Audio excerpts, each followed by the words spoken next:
ساتھیو اس وقت ہماری خبر کی سرخی ہے عمر خالد 10 دن کے ریمانڈ پر۔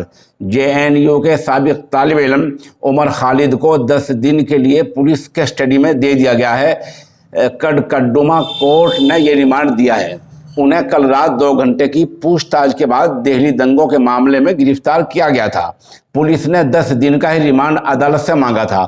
پولیس کے مطابق عمر خالد کی پیشی ویڈیو کانفرنسنگ کے ذریعے ہوئی ہے۔ معاملے کی سنوائی کر رہے ایڈیشنل سیشن جج امیتابھ راوت نے یہ ریمانڈ دیا ہے۔ حالانکہ عمر خالد کے وکیل تردیپ پائس نے فاضل جج سے کہا کہ ان کی جان کو خطرہ ہے، حکومت کے کسی فیصلے کی مخالفت کیوں کر کسی جرم کے دائرے میں آ سکتی ہے۔ وکیل نے کہا دہلی پولیس بلا وجہ کے عمر خالد کو اس معاملے میں پھنسا رہی ہے۔ کسی فیصلے کی مخالفت کیسے جرم کے زمرے میں آ سکتی ہے؟ عمر خالد کے وکیل تردیپ پائس نے عدالت کو بتایا کہ دہلی پولیس عمر خالد کو دہلی دنگوں میں غیر ضروری طور پر پھنسا رہی ہے۔